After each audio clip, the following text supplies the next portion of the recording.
One. And Gord, we're on tour. It's RacingRant on tour.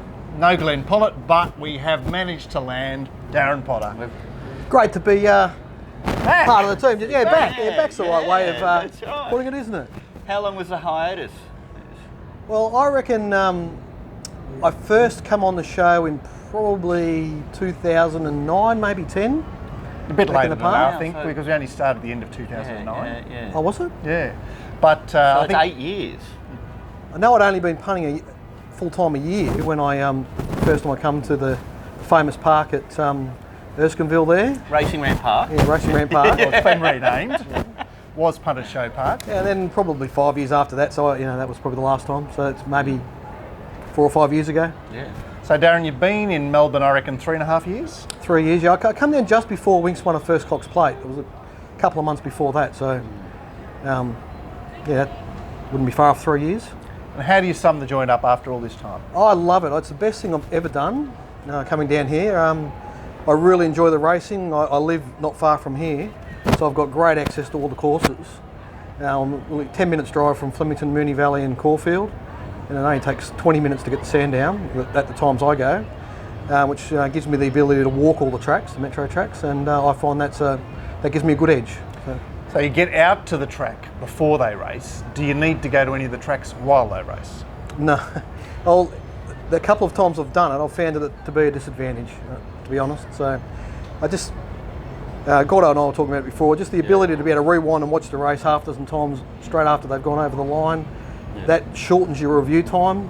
And because you've got all your tools at home, you're recording all your bets, and so if you go to the course, you have to do that when you get home, and it just extends the day by hours, I find. I think it's a massive difference. Yeah, I've noticed even Mark at Sydney Racing these days, when the replay comes up on Racing New South Wales, you're having a squizzy peek there to try and find track. Well, I'm trying to do a review while I'm there, but I guess what I really want to learn from you, Darren, is you're relatively well versed in New South Wales. You obviously have a handle across a lot of racing around the place, but you started studying Victorian racing, then you made the decision to move down here. What are the key differences? Okay, well, there's a number. The first thing is that the structure in Melbourne is a lot flatter, I suppose, is a good way of putting it. So in Sydney, there's a big gap between the provincials, like the country, and the provincials, and then a big gap to the metro midweeks. Yeah. Right? So I'm saying, in my mind, that gap used to be when I was doing the form in New South Wales, the gap between the provincials and the midweeks was somewhere in the 3 to 5 length range. So you had to have a really good provincial performance to be able to come to the city midweeks and compete, let alone a Saturday. Whereas in Victoria, they can win at Echuca and win a Saturday race off it. Okay, so where's the virtue in that, or the benefit in that? I mean, some punters would say, isn't it good that we recognise that these horses can't compete at this level? Yeah, no, absolutely. It makes it more efficient, less time consuming to do the form in Sydney. You've got a more isolated pools of horses, whereas I just think it makes it more complex, and it allows there to be more opinions, which to me makes it a richer environment to bet into. So is it a price thing? Because we talk about all the time with our reviews and previews of Sydney racing that we're looking at the sharp end of the market pretty much exclusively. Is there a difference there in Melbourne? Yes, there is. I think, on average, the field sizes are a little bigger, and on average, the amount of chances in the race is 1 or 2 more. Okay. So, when I was betting in Sydney, what I used to do, I would do the form myself first. Okay, now this evolved over time because when I started, I used to weight Mark's prices really heavily, and I would have backed a few horses off my own prices first, and I'd put mixed marks into that, and then back, as many runners as I could to try and back at least 50 or 60% of the combined market. Yeah. And I was on average backing 3 horses a race. Now to do the same thing in Melbourne, I'm backing nearly 4 horses in a race. So, just to get the same percentage. Yeah, so you're looking at like 33% more as far as horses you back, but taking the same percentage. Same percentage. Yeah. So instead of backing a 6 to 4 chance and a 4 to 1 chance and maybe a 10 to 1 chance, it's 5 to 2, 4 to 1, and a couple of $7 chances or whatever it might be to add up to the same percentage.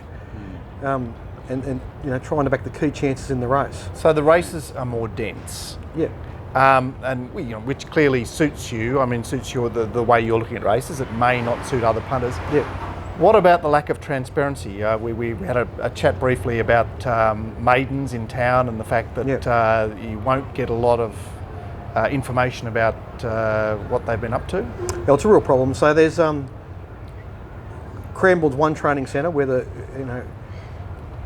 one particular trainer, but the trainers in general are reluctant to name the horses in the jump outs. So all these jump outs are viewable on YouTube, but you don't know who the horses are. Okay. And in addition to that, Darren Weir's taking hundreds of horses every week to various training centres and running his own set of jump outs that aren't that are hidden. So I mean, it's just.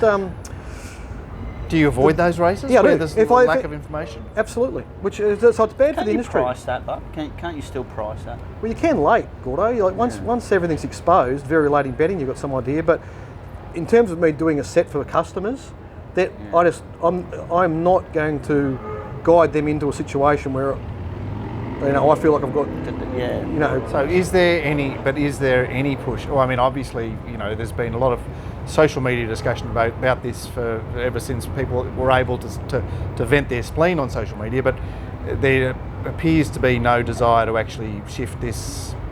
I'm thinking just purely from a punting perspective here, that you being a professional gives you a marked advantage in this circumstance. So I'm saying in New South Wales, maybe the semi-professional, because he has access to pretty much as much information as we have access to, he's on a more even playing field.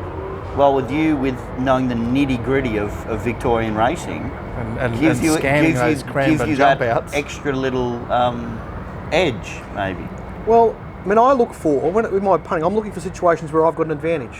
Where I think, because I've, walked the track, got a really good handle on those horses, whatever it might be, and channel all those various factors into my prices, I think there's an edge in my prices. Yeah. So I'm looking for a situation where I've got an advantage. So if there are races where I think someone else has got a knowledge advantage over me, they're not going to get near mine. Yeah. And they're not going to get near my customers either. So, but it's so true, isn't it? Like you really need to know when not to bet. Yeah. I know that what's that famous song with about poker, isn't it? Know when to hold them, know when to fold Kenny them. Rogers, But it's so true. The advantage we have as punters and gamblers is we can choose not to bet. Yeah. And you've really got to learn that lesson very quickly, because there's a lot of races, even in Sydney with more access to information, where we just go, no, there's no edge. So I think don't play. To answer your question, mate, to get to a situation like you've got in New South Wales where every horse has to trial publicly before being allowed to accept in a race, we're a long way from that. However, each horse is going to have a publicly viewable trial as of August 1 to race in the city. Okay, so that's a shift. So it's still going to happen in the country, in the provincials, but it's not going to happen in the city. I'm reliably told by Paul Bloodworth at RV from August 1. Well, Paul Bloodworth, came from Racing New South Wales, so he's taken a long time to make his mark, but obviously that's something to look forward to. What about some of the great lessons that you've learned since you've been down here? Because obviously, us New South Welshmen haven't had access to, or as much access to some of the travails and traverses and reverses and whatever you've encountered down here. The learning curve I had to go on, the most obvious thing is just understanding all the stables down here. They have changed a bit since I first started, because it's massive. A lot of them are gone. Moody's gone now. Smurton's the one. There's a bunch of, and Weir's got more and more dominant, and Hayes has made a big comeback, and there's lots of little trainers that can be dangerous, and you've really got to have a good handle on them. And I found the only way I could really do it was I got to the point where I review every race in Victoria. So every week on Monday, How many races are there a week? It's about 100, pretty much. There's about 100. I haven't actually set the counter, but it's about 100. But I've done some already during the week. I don't do all on one day, but any I haven't done, I catch up on them on Monday. And so what kind of hours are we talking here for? I get up early every Monday morning. I look at all the videos and just I go to ratings to win first and adjust the ratings just off the time. Yep. So I pay more attention to the fast races, obviously, and just look for things in those races. Make notes about the possible bias on that day at whichever meeting it was. Yep. So I'm sort of previewing I try to keep it under 25 races a week, and I'm reviewing about 100. Okay, yeah. So I do the Wednesday and the Saturday Metro meetings. I do full previews for those, so that's usually 17 races, and then I do about another 8 across the week. Oh, that's fantastic. Didn't you, Robbie Waterhouse was really big on it, wasn't he? Finding the fastest run race and then analysing every runner in that race, because they're the ones where you're actually going to find some value later on. If you weren't suited in the fast run race, that means a lot more than not being suited in a slowly run race. You can definitely find some angles there to make a little bit of money. I thought it was Robbie that started sort of that system. He's definitely been part of the van in that regard. What about the recent move to Monday free race days? Or Monday race day frees? It's just the greatest thing ever. I mean, I just love it. I mean, everyone I've talked to, I've heard nothing but positive feedback. So the one thing I haven't had a chance to talk to a lot is trainers and jockeys to see what their opinion is. But I can only imagine it's a positive for them. Yeah. But all the punters I talk to, whether they're pretty recreational guys that usually only bet on a Saturday, they're liking it because it's given them a chance to get involved in the Wednesdays. And the guys that are betting all week are just loving the chance to have a day to just let the dust settle and draw a line under their week and shake themselves off and start again. It sounds like the dust settling for you is your hardest working day as well. Well, you got to. Because I normally get up early, do all the review stuff, and then I go to the pub and we do the show. Yeah. Usually on Mondays and have a good lunch afterwards. So, but it's I've just really enjoyed it, and I've enjoyed the racing in the twilight. So what could go wrong? I mean, okay, it's only a review at the moment, but how could it possibly not proceed to a fixture? Yeah, I don't know. Which party could possibly be opposed to race-free Monday? Yeah, well, the turnover's up. So the turnover on the Wednesday meeting is up dramatically. So the meeting that was, because I didn't want to lose a meeting, right? So they moved the low-profile Monday meeting to the Wednesday day. Yep. It's down a little bit, but off a low base. Yeah. Whereas the Wednesday Metro meeting is up dramatically off a high base. So there's a lot more turnover. So I can't see any dissenters really. I think it's one of those things that someone come up with, and it's just a great idea. Well, the thing is, I mean, we'd love to do it in New South Wales, but it's never going to happen because now that Melbourne isn't having racing on Monday, New South Wales need our product. That's funny. That's true though. Yeah. You know what I mean? Like, so can't we just? Well, it's never going to happen, but doesn't Racing New South Wales have to get together with Racing Victoria and say, okay, you guys have Mondays off, we'll have Tuesdays off? You know what I mean? And then you guys could be solo on the Tuesday, and then everybody's happy we have a day off, the turnover's up. It'd be a great idea. Apparently Pete came down offering all sorts of olive branches today, I'm told. I told, and they were rejected supposedly. Is that the story? Sharing the vision. I'm not sure if I understand if he's. I would love sharing the vision because I hate having to go to racing.com to review the Melbourne horses when they're running in Sydney. Well, I've got to say, because I'm so Victorian centric now, and because it's on a separate channel, I've lost complete contact with the New South Wales form and what's happening. I never remember to turn it over. Like last year, I missed Winx Racing twice. I had to go and watch the replay. So if I couldn't even remember to watch her, so, it's just I've completely. All right, so you're immersed.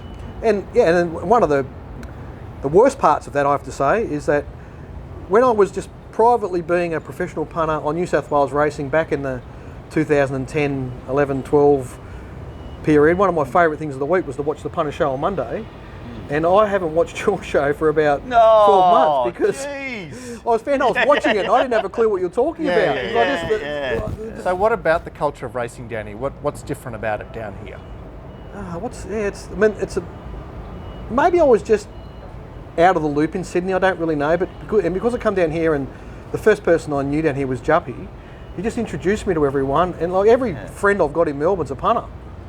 So there just seems to be this great community of punters, and they're always around, and everyone's willing to share info, and I just find it a really good environment. Yeah, well, do you find it in Sydney? It's not really like that in Sydney, is it? Because you've got your big syndicates, and they just seem to be such a focal point in the market that it's less folksy, certainly. How do you connect with these guys? Obviously, you're introduced to them. How do you share?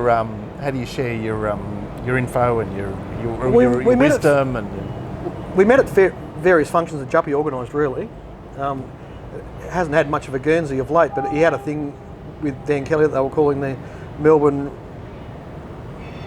recreational punter society or something like that, and there was a get together every couple of months, and like 40 or 50 punters would get together at a pub somewhere on a Sunday and just shoot the breeze, and they were really good fun. So like the old days Clovelly Hotel on Mondays. Yeah. Punters Association. Yeah. So I met like a lot of people that way, and then we just started talking. So now we're just always. All right. So I imagine that's invaluable to you. Yeah, absolutely. But how good is that? Because like it doesn't matter. Like you just grab one little piece of information that can increase your profit by like 0.5% or something like that. It's gigantic, isn't it? Yep. Absolutely gigantic. Or you don't pick a trend as early, and somebody who's in the game has spotted a trend, and then you have a look at it, you analyse the data, and you realise that has value. The community is a fantastic thing, and for you guys out there, everybody's generous and honest, generally, aren't they? Like, if you find a massively profitable scenario, then maybe you stay quiet for about 3 months, but the market's caught up to you by then anyway, hasn't it? So, All right, so that gets me on to track walking, Darren. You've made an art form of track walking, which, does anyone else walk tracks? Yeah, well, so... apart from jockeys, I mean. So when I first come down, like, I was already really interested in track patterns and studying them because of all the information I got from you over the years, right? That started me thinking about it, and like because I was just not geographically situated to do it in Sydney, I'd never thought about walking the tracks. And when I come down here, one of the first functions I met a guy called Trevor Lawson that also walks the track. So Trevor's a former stablemate of Snowy's at Champion Bets. So Snowy's gone, but Trev's still there. Yeah. So he does Melbourne ratings for Champion Bets. And Trev's been it's cross promotion going off here, isn't there? Yeah. Well, where's Ralphie? What's Ralphie's stuff? Ralphie's he's the Vince Arcadi man. It's good. RacetrackRalphie.com.au. Racetrack Ralphie. So Trev's been walking the tracks for decades, just very quietly, and so him and I were talking. I asked him about it. I said, "Do you need to contact anyone? He said, "No, just it's pretty much they welcome it, and that's what I've found." Any time, you bowl up there at 6. I suppose the tracks are open, aren't they? There. Yep. So like in Caulfield's case, Caulfield's a public park. It's Crown land, so there's always people there walking their dogs and everything else. Yeah. None of them are locked. You can get access pretty much all the time. So I went out there on my own, just started walking them, and. So Trevor gave you some tips as to what you're looking for, what you should be looking for? Not really. You got a poker? Yeah, so I just use a ski pole. Yeah. I've sort of modified a bit and gone through a few different ones because trying to get the right sensitivity. I try to get the pole to match the level of indentation that the horses are making. Wow. So, right, that's the idea behind the going stick, isn't it? Yeah. Well, the going stick, they push it in and they pull it back 45 degrees, so it measures. First, they call it the penetrant, and then the resistance. Right. And then it stores that data, and then they go back and upload it to a computer. Oh, okay. It takes all the measurements, but they like with the going stick. They do one reading, say a metre out from the rail, then one say 4 and 1 8 or whatever they might do. Right. So they don't do enough. So they're doing it all the way around. So there'll be a lot of work to do it. But whereas I'm walking, I'm feeling the track all the way around, like in at Flemington today because. So I normally walk a zigzag pattern. Sorry, not just the straight. You're doing the whole track. Yeah, a lot of guys just do the straight or the home turn and the straight. Yeah. I like to do the whole track. Okay. So when I go to Caulfield, I park at the 2,000 metre mark. That's where the Jason Kerr's shed is. Yeah. I walk out past that, and I walk the whole way around. I always walk the way the horses run. Yeah. And I just find it builds up as I'm going. I'm trying to paint mental notes, but I'm trying to paint a picture as I go in my head as to how this is going to impact racing. I would have already looked up what the wind's going to be on the day and where that's going to be hitting and at certain parts of the race. And so you're envisaging that as you're actually in that spot. You're really thinking the wind will be coming from this direction. I'm trying to picture how the jockeys are going to react to all these circumstances if one of the lanes is a bit dodgy or whatever, and how they're going to ride it. And so you're zigzagging, and you're actually sensing a difference between this metre and that metre. Yeah. So at Flemington today, I didn't actually go all the way around because I zigzagged down the home straight from the 800 all the way down the home straight, and I got down there and I found something on the inside lane that I wanted to check. So I actually walked what I call lines back up the straight, where I'd walk like 20 metres, then move out one lane, another 20 metres, just to see if the pattern I was sensing on the zigzag was the same in the lines. Yeah. So yeah. And what did you? It's a lot of work. It's a lot of walking. Hell. So how sensitive is it? I mean, not being a track walker myself, I'm thinking, how easy is it to detect a differential? Yeah, you can. I mean, it's like with everything in the racing market, it's so subtle, you know what I mean? Like you're looking for subtle little things that are going to provide an advantage of maybe a length over 1,400 metres. But how big's the length? You know what I mean? If you can find difference. Yeah. So like, you know, it just gives me the clarity of going back and doing the form and deciding whether I'm going to be looking for inside draws and horses racing on the rail, or whether I want horses racing in the off the rail positions with momentum, or whether I only want to be on the on paces. It normally tells me one of those three things. All right, so you're consulting your map and saying, based on my track walking, these are the horses on the map that I want to be on. Do you find jockeys that frustrate you in what they do with their information or lack of information, or you know, obviously you've constructed a scenario where this is the way the track's going to play, this is where this horse is going to be, and the jockey fails his part of the bargain. Oh, is there? I can't find strong enough words to.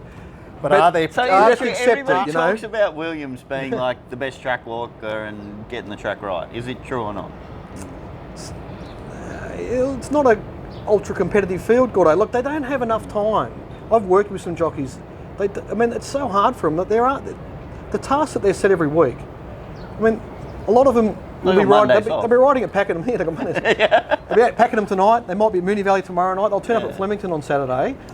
You know, they might have 15 minutes or so to go out on the track and try and figure out what I've spent 2 hours on Thursday trying to figure out. And the more complex the situation, the less likely they are to get it right. Okay. So the one they get wrong more often than not is down the straight, because there are a lot of options. It's not easy, and they tend to just follow each other anyway.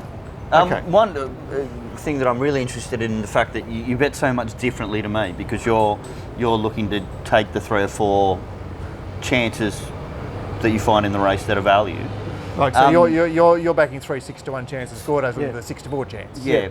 So are you map orientated? Is it a hedge map orientating? Map orientation, because you sort of mean, like, if the pace is on, you see what I mean? Like, I want to cover a horse that has a chance in that particular position. If the pace isn't on, then I want to cover a horse that's in that particular, because it's the best of that particular group.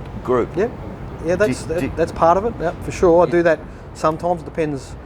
So I have my base ratings, okay, and when I develop a market out of those base ratings, it's often very close to the public market. Right? So then I'll walk the track and I'll adjust them based on the positions in run I think are going to have an advantage. So you consider that to be your edge. Yeah, and that's a lot of where the edge is. So I'll say this horse might have been a 2-1 chance, but because it's going to be in the right spot, all of a sudden I think it's a 6-4 chance now. Yep. Okay, and then this other horse, who I think lane 1's compromised, it's going to be midfield on the fence.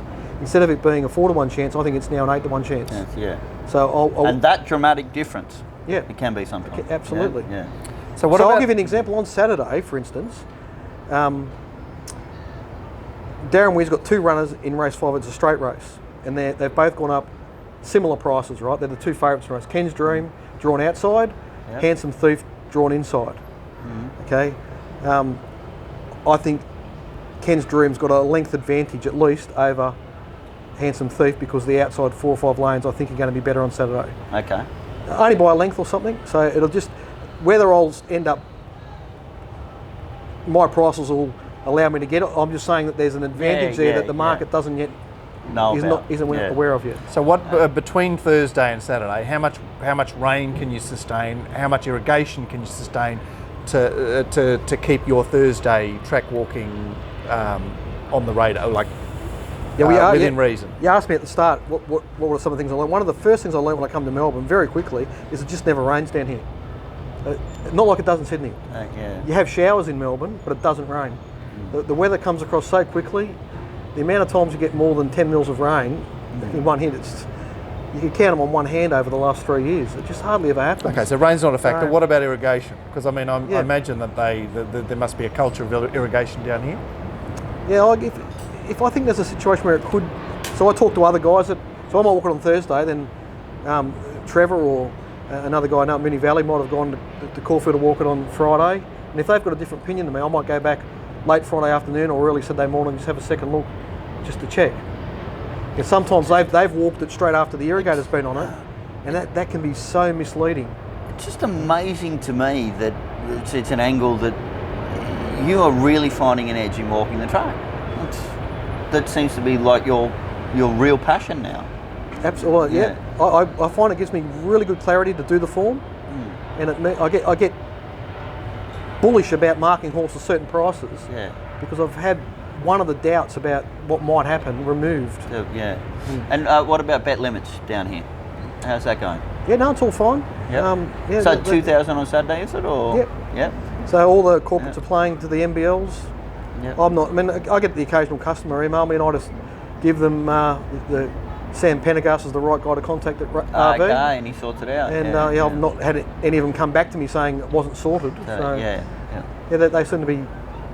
So from your point of view, that side of the game is in order. Yep. And how do you play? I mean, we are at a Betfair function right now. How do you handle Betfair? The more I can keep back, the better. To me, the betting for Saturday races now goes for 3 days. Yep. So I've got 3 days to build a position. So I'm sort of trying to use the various points in the market as much as I can. You know, obviously the MBLs don't kick until Saturday morning, but you know, there's some that'll still bet you. Yep. So if I think there's a good over, I'll try and take advantage of that in the early market, and I'll try and do some betting on Saturday morning. But once I get past probably 11 o'clock on Saturday morning, the rest goes on Betfair as late as possible. Yeah. Really. And have you found blowers on Betfair being more profitable or firmers?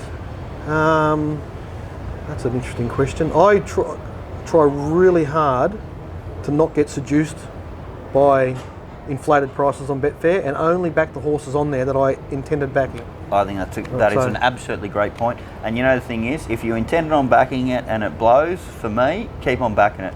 Back your own judgment against the market, but don't let the market fluctuations affect you too much either. Because you know, people talk about, oh, I had none, Betfair said it had none. That's not always the truth. No, definitely not. So what about actually handling Betfair? Because it can be a tricky beast.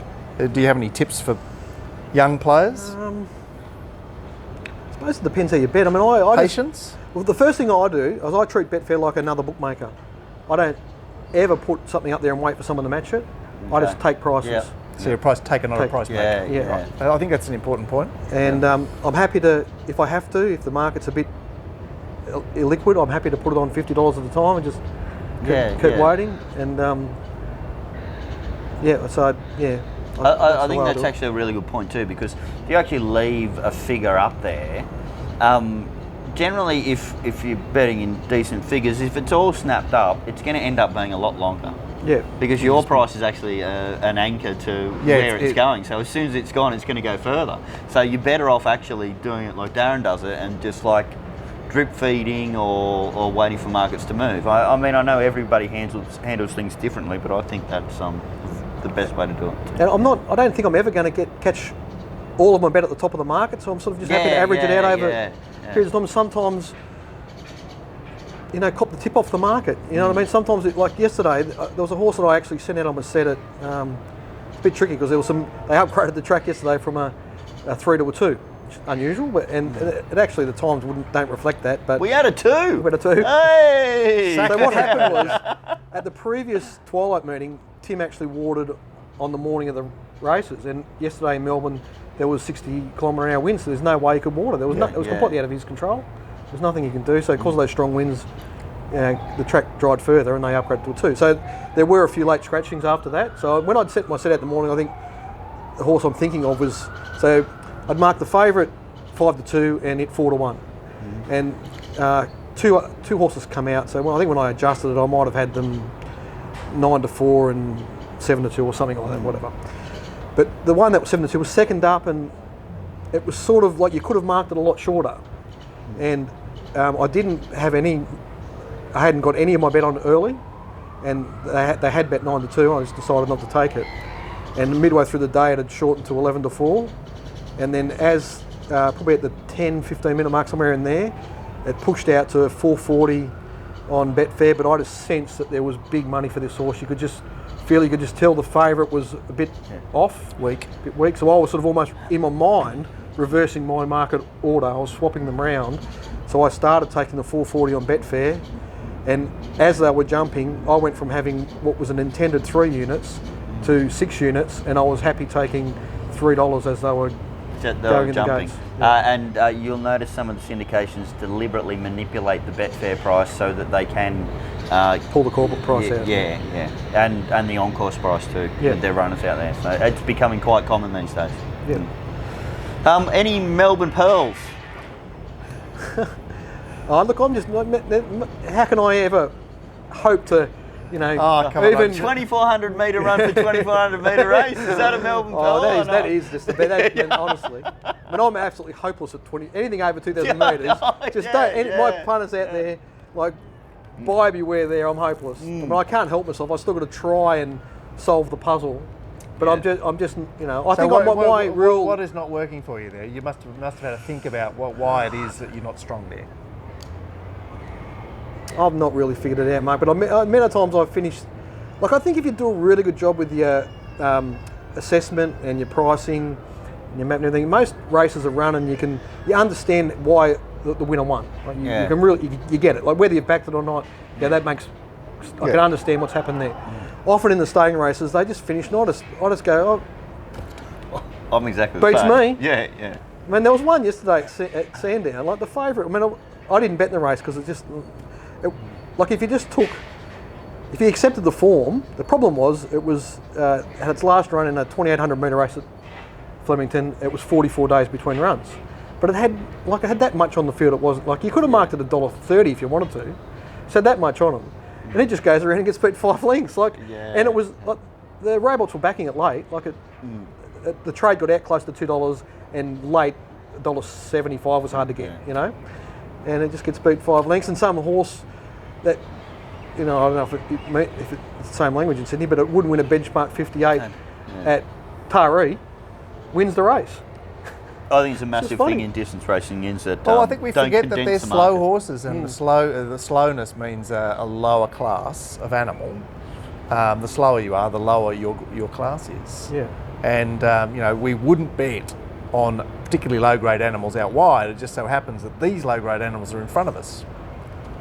So I've got a pearl for you. One that's come to mind. Right? So here we go. Now this is a bit controversial because, you know, I'm not a horseman. I haven't got a clue, and I'm sure all the, you know, experienced horse people out there that see this might think I'm a fool. But I have observed this, and I'm confident that it happens to a lot of horses. So when horses are young and they're a bit flighty and they need help, the trainers will send them to the gates with the clerk. That's okay. They need education, and it doesn't really affect them. But some trainers just can't get it. Once they've got into that habit with a horse, gets to 4 and 5, and it's still going to the barriers with the clerk. Well, as they're getting older, and there's a couple of good examples I can point people to. Those horses are trotting to the gates open, and it's taking them half the race to warm up. Okay. They can't compete for the first half of the race. So there's so it's like us old arthritic people. Yeah. We need a bit of time to warm up. So it's the same with horses, is it? So if you've got an on-pacer and you see it going to the gates with the clerk, or if it's a young and experienced horse, but if you're seeing a 4 or 5-year-old going and you've mapped it on pace, you've got a problem. I'm definitely going to check that out. So the one for the punters to look at, go and have a look at its last 3-4 runs, and it's actually in tonight. And you can watch it at Pakenham and see if it goes to the gates again with the clerk. If they warm this horse up properly, it could race on pace, but it will be last. It will be 3 lengths last. It's called Hula Star. Okay. Well, look out for it. There we go. And the most high-profile example of it, which I still can't understand why they're still doing it, is Chautauqua. They're still sending that horse down to the gates with the pony, and he can't keep up for the first half of the race.